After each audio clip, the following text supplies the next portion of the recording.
I guess what I'm trying to say is that I expect oil and precious metals and bond yields to rise together while bond prices fall as inflation continues to roar. Yes, oil prices came down, but not bond yields. That shows you how weak the bond market is. We are going to neutralize the portfolio. We're going to go in sector 3, which is stasis of inflation, the second derivative, which is the rate of change of the rate of change.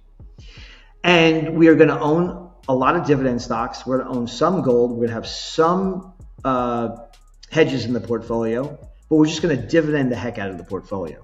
Jamie Dimon's JPMorgan sees gold reaching $5,000 an ounce by Q4, a bullish case for investors seeking a hedge.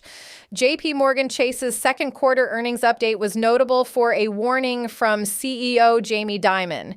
He listed a series of risks, likening them to tectonic plates and highlighting the potential for their collision to cause an earthquake. It was less of a prediction and more of a warning to investors that risk is elevated right now, at least partly because the stock market is trading near all-time highs. That's the backdrop within which investors need to consider JPMorgan Chase's prediction that gold will rise to more than $5,000 an ounce by the fourth quarter of 2026, and that it could move even higher thereafter, according to the giant bank's outlook. Given Dimon's concerns, this is not an idle prediction. Here's how you can use that prediction to hedge your own portfolio. Now, we've made it clear we don't want them to sell treasuries, so we're just going to keep the swap lines open. We're going to keep allowing the Japanese government to bring its treasuries over to us and, do these repos so that they can get a bunch of dollars that we create out of thin air and use those dollars to buy Japanese yen. Now, the other unprecedented aspect of what just happened is that we didn't even sell dollars to buy yen. We used our euros, not our dollars. So we used up, I don't know, it's probably most of our euros. I'm not really sure. I forget how many euros we've got. I mean, the U.S. has foreign exchange reserves, but they're very small, relative to the size of our economy. And that's because, we don't think we really need FX reserves. After all, we got the reserve currency. So why do we need other reserves? Why the hell do we need euros or yen or pounds when we can create all the dollars we need? Other countries have bigger foreign reserves because they don't have the reserve currency. So they need our currency as a reserve against theirs. But we don't have to reserve against our currency because our currency is the reserve. But nonetheless, we have foreign exchange reserves. Well, instead of using dollars to buy yen, we used euros. Now, why did we do that? Because I think that the U.S. government was afraid to use dollars because that would have driven the dollar much lower, which probably would have driven bond yields higher because selling dollars would have been more inflationary because of the implications for the dollar. And so the U.S. government decided to do this intervention this time using euros. Now, there's a limit to how long we can use euros because we run out of euros. Now, we don't run out of dollars because we can print as many as we want. Of course, what they're going to be worth is a whole different story. We can't determine what they buy. We just can create as many as we want. The market doesn't have to accept them. But, the ECB had no idea this was happening, right? They were completely blindsided. So the Fed didn't give them a heads up, right? That, hey, or the Treasury Department didn't say, look, we're going to be selling the euro, no offense, guys, we don't mean anything by it, but we're going to be dumping your currency so that we can help out Japan and prop up the yen, because they found out about it when everybody else found out about it after the fact. And obviously, they were not happy about the fact that their own currency was sold off. By the way, the euro rebounded. So this intervention didn't even hurt the euro. But obviously, had the Fed intervened with dollars, the euro would be a lot higher. And so I think that the Fed was cognizant of this. And so they tried to get away with the intervention by using euros. But the ability to do this with euros or other currencies is going to run out. So I think what's going to be happening is you're going to see more interventions, more swaps repurchase agreements between Japan and the United States. But there's going to be more intervention too from, it's not going to be just Japan, right? It needs to be coordinated intervention, right? This is a big. In today's news recap, Citadel Securities' Rubner says it's time to start buying gold again. Citadel Securities' Scott Rubner has started advocating for adding structural exposure to gold for the first time in 2026, calling the current precious metals setup one of the more compelling upside setups we have seen in precious metals in months. The assessment centers on 5 converging catalysts that the firm believes create asymmetric upside for both gold and silver.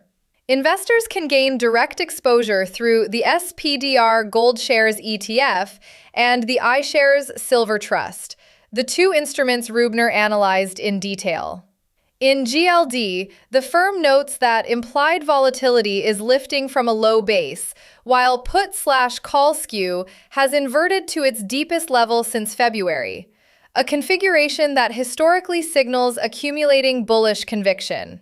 We are seeing the same dynamic in SLV, with implied volatility beginning to lift and skew meaningfully inverting, the firm wrote, suggesting the silver market is following gold's lead in repricing upside risk. We saw something over the last few days that is very unusual. And that is that you saw first of all, you saw the Fed say we're not going to raise rates. But the market went against them and rates went up. Now, normally the market moves in tandem with the Fed, not against it. And at the same time, we saw the dollar fall. Now, this is only 2 days. 2 days does not a trend make, but we see continued situation where the dollar is falling and yields are going up. It's a bad situation because if you're the world reserve currency and everyone wants your dollar, if you raise rates, you're going to attract more foreign capital into your currency. Dollar is going to go higher. What's happening instead is rates are going higher because of a loss of confidence, and they are selling treasuries in dollars, they being the rest of the world. Not a good situation and very unusual to see the dollar fall and rates to go up.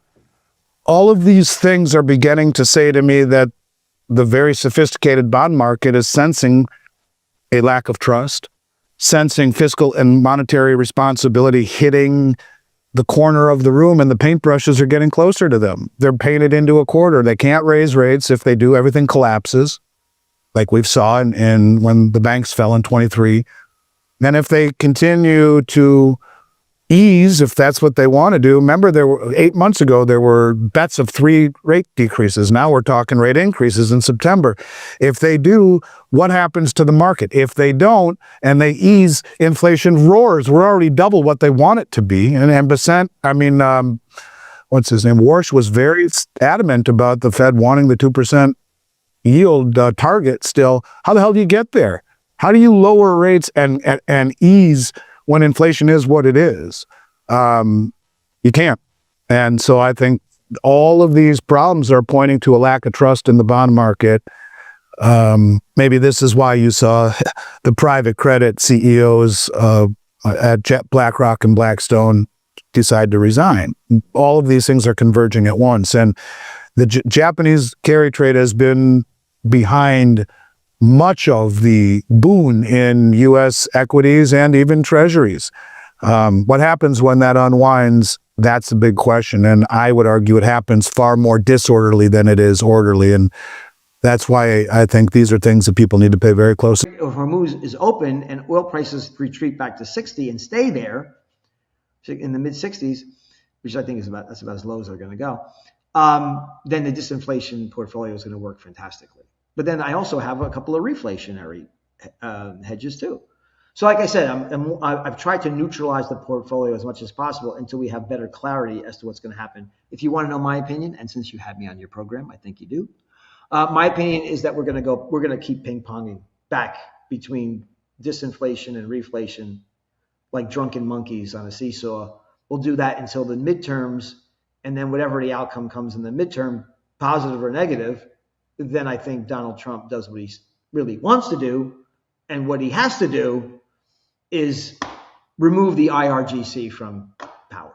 What do you think of today's show? Do you agree with him? Will gold and silver rebound back to the highs, or there's more room to the downside? Post in the comment section your honest opinion and watch this video right here because it's a perfect fit for you, and I'll see you on the other side.